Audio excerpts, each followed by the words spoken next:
Well, again, guys, so glad that you are here. This is the last week. So if you're new today, you're like, what, this is kind of weird. This is different what we'll be doing today. This is the last week in what we're calling our interview series, where we have interviewed 5 of our community partners kind of around the Charlotte area, reaching all the way out to Raleigh. We had one church planter that we support out in Raleigh. Would love for you to go back and hear those interviews. And the reason that we're doing this is because as a church, we are very generous. We do a lot with the money that you give here. And we as staff get to hear all the cool stories. And we get to have the dialogue with all of our partners, and you don't. So we thought we would at least take 5 weeks in the summer to bring some of those partners on stage and talk about what they do, how God is using them, how their organizations got started, what they're actively doing. We'd love for you to hear all of that. And today, as we wrap up, I'm really, really excited about this.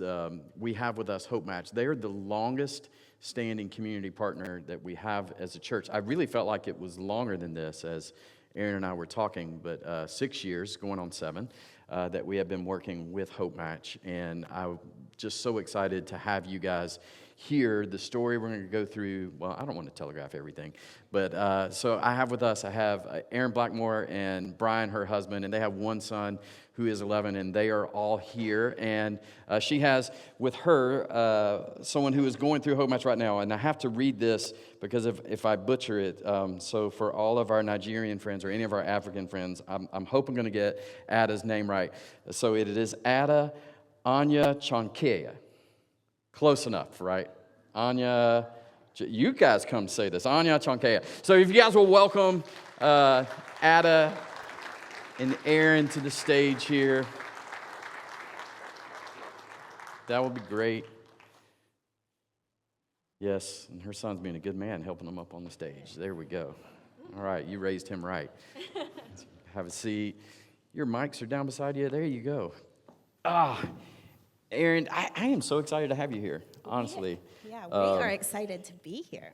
Yeah, when we were chatting earlier, I've been here 11 years. I felt, at the time when we were chatting, like, I think you've been here for like 10 of the 11, but it turns out it's been 6. It feels that way. It feels we've been... In a good way. It's like forever. It's like when you meet someone and you like become family instantly. That's how I feel like Hope Match has been with Next Level. Yeah, I love it. So I want to get into some of the history, but before I do that, why don't you, for people here who don't know Hope Match from anything, they just walked in like, I don't know what this organization is. Can you give a brief why you exist and what it is you do? We'll talk about how you got there, but why don't you introduce them to Hope Match for us? Yeah, so Hope Match is a local nonprofit that focuses on helping people who are going through hard life circumstances, most of the time temporary. There's a lot of services out there for people in chronic situations, but our heart is really to help those people who are trying to either not fall into poverty or climb out of poverty. And there's not a lot of services for people that fall in that sort of space. And so we'll talk more about how I saw that need, but we have a nomination process where people just like you can nominate people they know, just like the situation you were talking about that was really hard this week. Families like that we can come alongside and say, hey, you're going through a really hard time, but there's people in the community that love and care about you, and we want to come alongside and support you. And so that's what we do, and we'll talk about how we do that. Yeah. So I wanted them to hear that, but it's easy to look at an organization like Hope Match, people who can stand it. And if you see at Christmas time, guys, the Coke truck is here and there's volunteers everywhere. And it's easy to think, wow, you just started with all this stuff. But I know that you didn't. So Hope Match has been around 15 years now, right? Yes, it's 15 years. I can't even believe it. Yeah. So prior to this, you were, and we kind of talked a little bit. I called her a social worker. She was quick to correct me. Not a social worker. And you were an eligibility worker. Yes. Did I get that right? That's right. Yeah. So basically, you helped people as they go through the application process for any kind of assistance, Yes. correct? So I was an eligibility worker for food stamps. So it was very cut and dry. If someone's, a penny over the income limit, which is very low, they don't qualify for anything. And so I would have these conversations where people would be very angry, and rightly so, because they're trying to work hard, support their family, and they don't get anything, or they're right below the limit and they get very little, and it's not enough to survive on. And so I just saw that desperation that people were experiencing, and there was nowhere to send them at the time, because everywhere in Charlotte had the same income limit, all the different resources. And so I was like, there has to be something for this group of people, because they were losing hope, which is where Hope Match comes from. But it is a hopeless feeling to be trying so hard and to just never quite get there. Yeah. So you were doing this for about 10 years, is that right, as an eligibility worker? And I'm going to let you fill in the details, but what impressed me when I first met you and heard your story was this. How Hope Match got started, it began with your husband's Christmas bonus. Why don't you tell, like, before there was an organization, before there were trucks and presents and things, tell us how this happened. Yes. So I never wanted to start a nonprofit. I never had that 5-year plan. I was actually a very shy and quiet 27-year-old at the time, working in a cubicle at DSS, but had a heart for people, and my husband too, and he worked in banking, and he got a bonus at Christmas time, and I said, well, why don't we pray and ask God who we should help, and why don't we get someone Christmas? And you would think in a caseload of 800 families, I would have a family in my caseload, but I never knew those families well. And so I prayed and I asked God, and you guys, some of you younger people will not know what this is, but I was on Craigslist and I was looking for something else. Wow, what an ancient tool I you were know, using. it's an ancient tool. I was looking for something for my husband, and this woman's ad came. It wasn't an ad, but it shouldn't have even come up. And she was asking for like used toys and underclothes for her kids. And I was like, I was very jaded at the time, because working for Department of Social Services is very hard on your heart. And so I was very jaded. So we ended up getting her family Christmas, and God ended up multiplying the money, and we had enough where we were able to help another family that my husband knew through his job, a single dad that was a mechanic that was out sick. And then we also sent a note of encouragement with those gifts that we gave to those people. And at that point, never planned. Like, it was just not a one-time thing, but it was just for that season. Right. So thus it begins. Yes. So I want you guys to hear that a little bit. You're 27, so those of us that are here that are younger, 27, and you just decide to do something, and this is how it begins. I will tell you the moment it happened. Oh, it was yeah, between please do. Christmas and New Year's. And I was sitting in there wishing I'd taken off work, and the lady's email came back, the first families, and she just wrote on and on about what it meant to her family, how it brought her hope, how her marriage was failing, and it just took some pressure off, and they were able to enjoy Christmas with their family. And I just sat and cried, and I was like, God, this is my heart. Like, if these few gifts, if these few things can make this big of an impact for you, then we need to be doing this. And there were other people out there that wanted to give in this way, but they didn't have a way to do it. And so I said yes to him in obedience that day, and I'm really glad I did. It's been a hard process, and it's had many ups and downs, but there's no greater joy than serving God out of the things that he's put inside of you. Because when I grew up, I was very unseen and very lonely. And so that's really who I feel called to help, because I've experienced that, and I know what that feels like. And so I don't want anyone to ever feel like they're out there by themselves or alone. And so that's really what drives the heart of Hope Match. Yeah, I love your story. I love it just began with a simple act of obedience. Like, you saw a need. You didn't even know what the need was. You're like, we have extra. Mm-hmm. Let's go find a need. I love that even better. Let's go find a need, and let's take care of it. So you fast forward a little bit. Here we are 15 years later, and your organization helps roughly, you said, about 120 families as you go through the year. That's pretty accurate? Per season. Yeah, per season. Explain to everyone, we'll go through all of the things you do, but someone is with you for a year, and they get to experience different types of things and services that your organization has. I would love for everybody here to know what someone experiences. And then Ada, you've gone through these things and would love to hear, we're going to hear her experience as she has gone through them. So why don't you walk us through, someone comes into Hope Match, what are the services that someone experiences?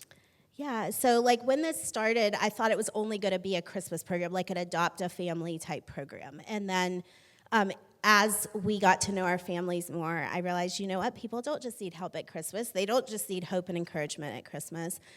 There are other needs throughout the year, and what can we do to take the pressure off a little bit? Our families that we serve, they are the best parents. Like, they are sacrificial, and there's no lack of love in the home. It's just sometimes a lack of resources and time and support. So we start off by accepting nominations through our website, and that will start soon, actually. And then we screen those and vet those. The only rule we have is that families can't nominate themselves for our services. They have to be nominated by someone outside of their home that knows of their situation.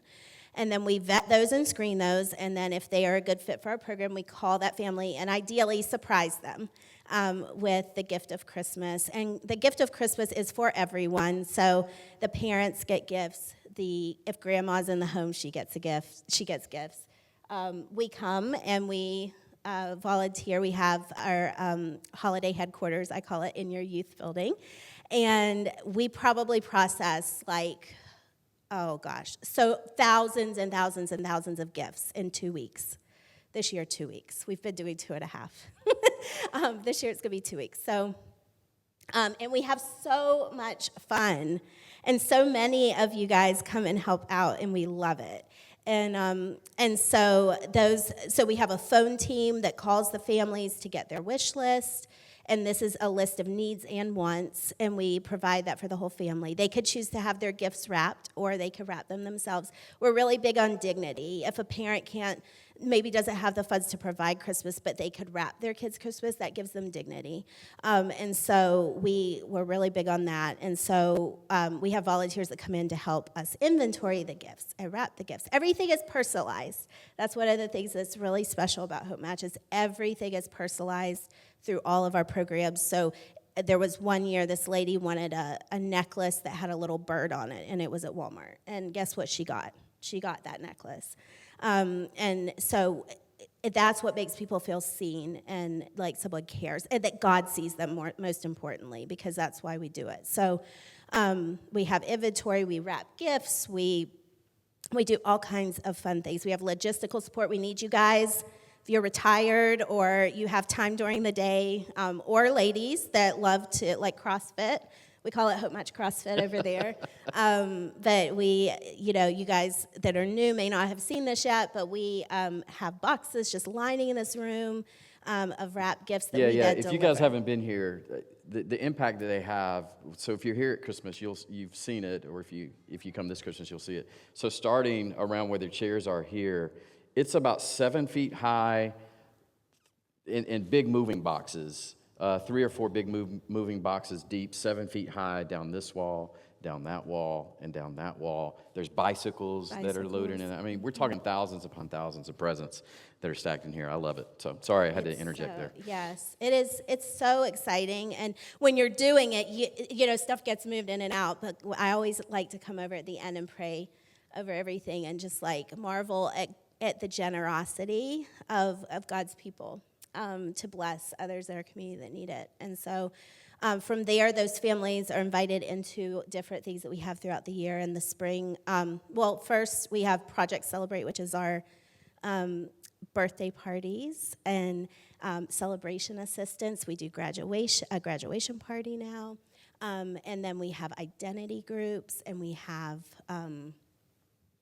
Project Celebrate. We'll get to talk about that. And identity groups, and we get to do our pop-up shop, which is cleaning supplies and toiletries and paper products. Those are items that people ask for Christmas presents. When we say, what do you want for Christmas? Parents say, I want laundry detergent. I want toilet paper. These are the types of families we serve. They're very, very practical. They're not asking for TVs and Xboxes. And then We have our back to school event, which we just had here last weekend, and it's superhero themed, and everybody just has such a good time with that. We do personalized backpacks for the kids. We pray over them, and it's just a really fun event. So, Yeah, and so Ada, you have been through, I think, all of the programs now to this point. So why don't you tell us a little bit about, let's start with Christmas. So the Christmas experience. Well, hold on. Your daughter was just on the screen. Let's start there. So she just had a birthday party, and so that was a part of the Project Celebrate. So why don't you tell us a little bit about that and the birthday party? Like, what was that for? So, my daughter turned 16, and I didn't know how I was going to make, you turn 16 once. I didn't know how I was going to make that happen and how I was going to make it such a memorable experience for her. So I prayed, and Hope Match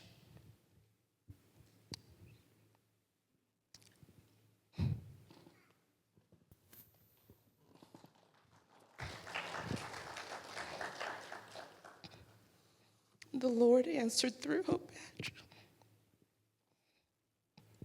And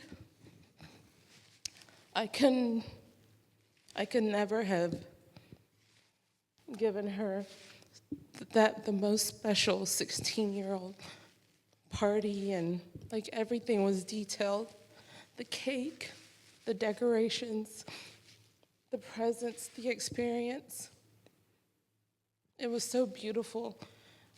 I feel like the Lord answered my prayer through Hope Match, and not only Hope Match basically just delivered.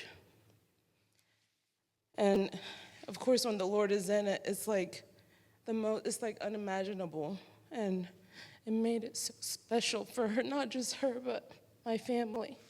Yeah. Yeah. I met your daughter earlier. Beautiful young woman. So we start there, but really, I guess your journey probably begins where everyone's does with Christmas. So what was that like? Like, from they call and all of a sudden this organization that you don't know wants to bring you presents, you have to be like, what's up with that? Yeah, so it was actually October 29th of last year, and that's my birthday. At 7 p.m., I received a phone call from Hope Match, and I had been praying. I was like, Lord, just help. And so receiving that call and then experiencing the whole Christmas was just like, it blows your mind, the blessing upon blessing. It's just the Lord just really just comes through in such a big way. And just not just blessing my kids, but me. I'm just like, I don't need anything. But they're like, oh, you have to, what do you want? And, it's just to see us. It was the best Christmas we've ever had. The best Christmas we've ever had. Yeah, I think that's great. So we go through, and I know I have loosely followed, because it's for ladies that you do this identity program, and identity is a big part of me. I want people to know who they are. And so explain a little bit this identity program, and then I imagine it's had an impact on you, Ada. So I'll let you get yourself together a little bit, and I'm going to let her talk a little. So what is this identity program? okay, you guys, this is my favorite part. We have what I call like spiritual mental health groups. And right now for women, we want to do one for men. We just need you guys to do it with us. But for the women, we've been doing this many years now. We do a once-a-year retreat. It's looked different ways at different times. This year, we've been doing soul adventures, where we have a one-day just quieting retreat to connect with God and each other. And then we have 6 weeks of teachings and interactive type training, and then we have a celebration dinner at the end. And it's a way, what we realized was many women, especially single parents, they're working all the time. They don't have a sense of community. It's hard to find time for that, so we find creative ways to create community, and this is one of them. And so we've had women come into this that literally have never had a friend in their life. And this is the first time they've been able to make a friend. We teach how to be friends. Like sometimes we don't know, right? And that's keeping us from being in relationship with each other, which God tremendously wants us to be in. So it's such a life-giving, like I know as a leader, many things it's based on a concept called the life model. And as a leader, so much when you pour out, you can get drained. And this is so life-giving that when I leaving meetings, I can't go to sleep because I'm so excited and so full of life and joy. It propagates joy. And so we have absolutely loved Ada being part of that. She is a tremendous blessing to our groups. So, Ada, can you talk a little bit about this identity group? Like, what has that been for you? It's been amazing, honestly. It just sometimes as a single parent, it's hard to formulate friendships because people look at you like you have a plague. They don't want, oh, you're single mom, oh, stay over there. Like, people don't want to come close to you or befriend you. But this identity group is just full of people that just love and embrace you and empower you and just enlighten you, and godly people that just want to see you do well. They love you. They just pray with you, encourage you. They're not afraid of you. They don't push you away because you're a single mom. They embrace you like, how can I be here for you? How can I help you? It's just God's love is basically what I've experienced. And also, in the group, I'm learning also my heart. It's like different ways of, Lord, how do I spend more time with you? What am I learning from this season of my life?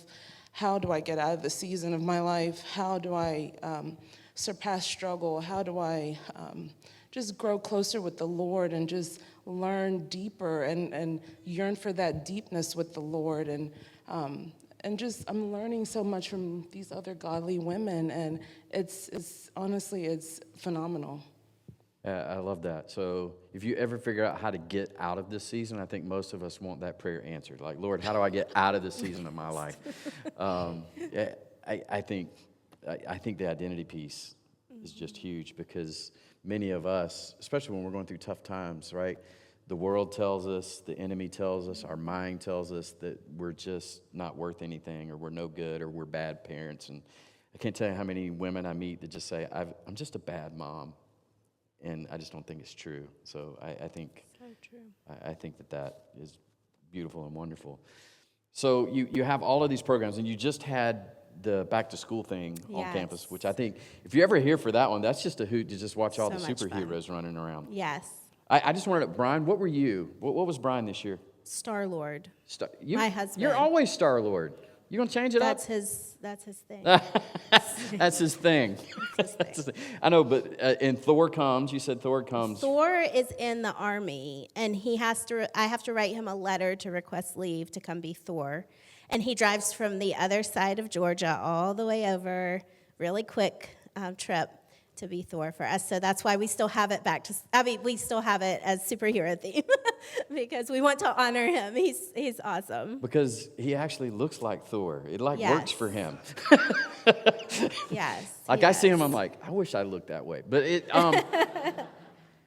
again, I love the program. I love everything. And if you have added things on, because I know it just began with Christmas, and you're like, and then we need to do this, and now we need to do that.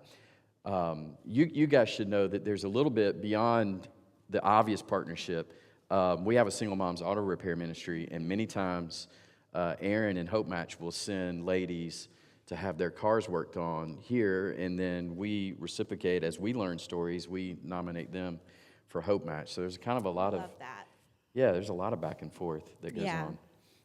And then Ada, you now have kind of morphed into participating in the event, because you were a part of the back to school thing, right? You were doing tell us a little bit about what you were doing to kind of serve inside of the back to school. I'm just curious. So hair, I love hair. I'm a hairdresser, so giving haircuts, and it was so awesome just to see the little kids and also their parents light up from just the haircuts. So yeah.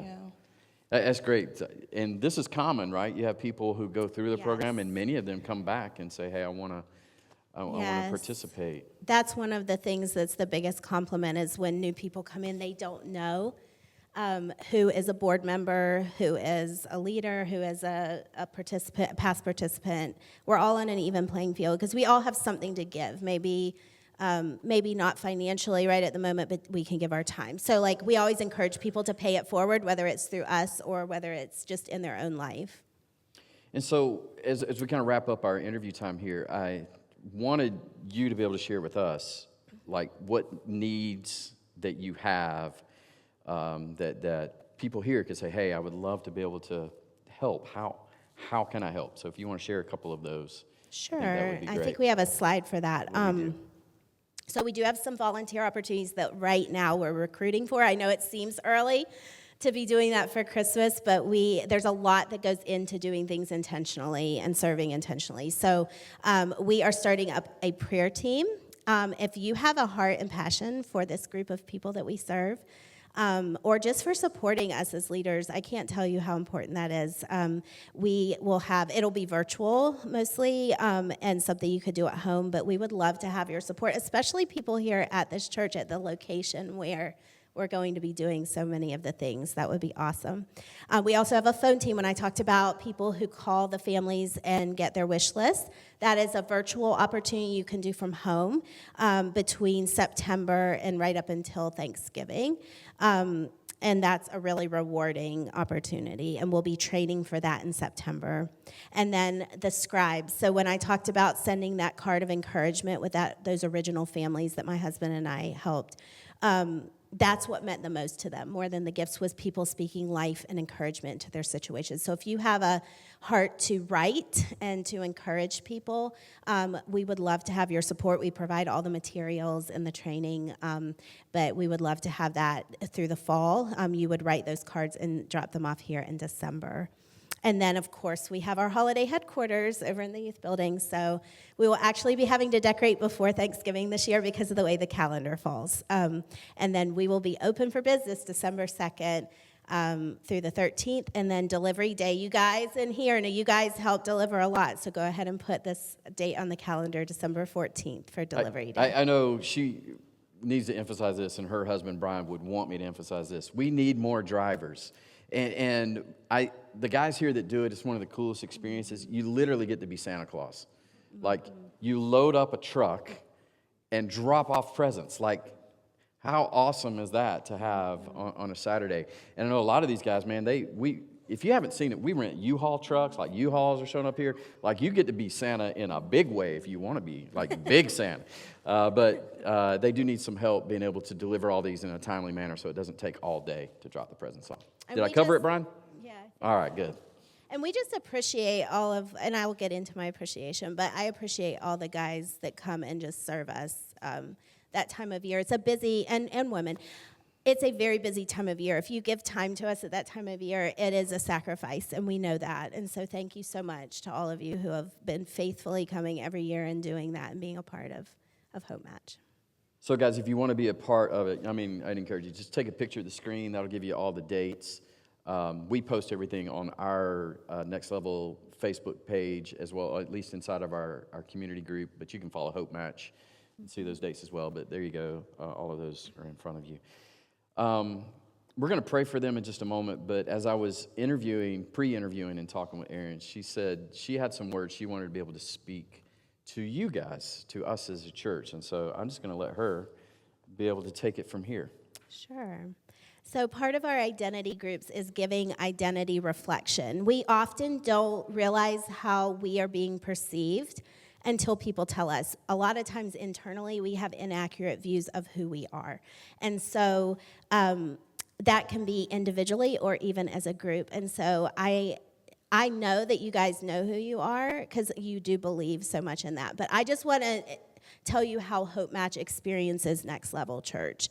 And we experience you guys as being super honoring. And I'll probably get emotional at this part because when, we've been here for 6 years, but before that, we would be in churches that they didn't want us to be there, the congregants, and they would treat us poorly. or we wouldn't know where we were going to be, like, till Thanksgiving. Like, people were going to be bringing gifts, and we had no idea where we were going to be, and we were in, like, dark warehouses sometimes, and, like, and now, like, you guys have given me a key before, but I don't even need a key now because Dave and Lenny will be there opening the door an hour before, making sure everything is ready and set up, and I get to just, at a very stressful, because it's a lot to run Hope Match, very stressful time, just roll up and roll in, and they have everything ready to go, and anything that comes up, there's support there. So I often felt very alone in leading Hope Match, and I don't feel that way because when I come here, you guys honor me as a leader so much, and the people that come through, and I just really appreciate that is who you guys are. You are honoring, and you are faithful. You're faithful to serve God and serve each other and serve people that don't even go to your church, and I think that's amazing. And you're friendly. I enjoy you guys. You guys are some of my, like, really good friends, and it's wonderful to not just come in here to do something, but to actually, like, whenever we get to see each other, there's just so much joy. And the last one is you guys have been extremely generous to us, and generosity comes in all forms. And the form that you guys share with us most often is your facilities and letting us use your facilities for our events. This saves us so much money. We believe in running Hope Match. We believe in giving as much out to the community as we possibly can. And one way we do that and keep our costs low is by keeping our overhead low, and you guys have helped do that. And so I think the next slide, $42,000 you guys have saved us in the last 6 years. That's huge for nonprofit work. So thank you for doing that. We really appreciate it. Yeah, guys, if you ever get a chance to interact with Aaron or Brian or anyone really from Hope Match, they're an absolute joy to be around. And I think you do live out the name. Like, you bring hope, and I love how you distribute that. So here's what we're going to do, guys. As we end, I'm going to ask you guys to stand. We're going to stand as well. And we're going to pray for Hope Match. And they are now going to be entering into their busiest season. So lots of people to contact, lots of calls to make as the nominees come up, lots of things to weed through, and then all of the organization of getting here. Because not only the presence, there's lots of businesses that support Hope Match. And I told her they do a really good job, even though she is a Christian, even though, obviously we're praying for people sharing the love of Jesus. They do a good job of being able to reach out to corporate structures, and they're on our campus and hanging out. I want to pray a blessing over your organization, and especially this year. So here's what we're going to do. I will be able to walk over and lay hands on her. Obviously, you can't. That would be weird if you all piled up, and you wouldn't fit.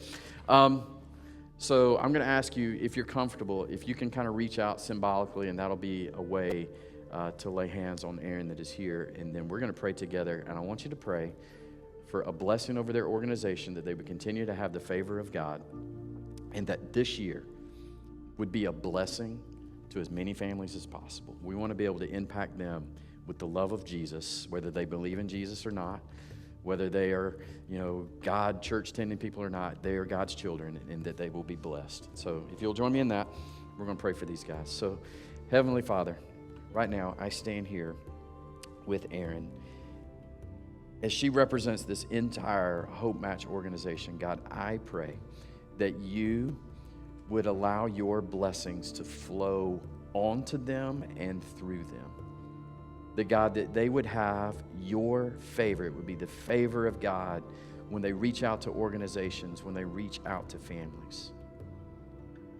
Lord Jesus, we're praying ahead of time right now for these 120-something close to families, that you are going to use this organization to say, I love you. I have not forgotten you. You are not alone. God, I pray through their efforts, through the efforts of our church, through all of the volunteers that are coming, that this coming year for these families would be the beginning of something new and great.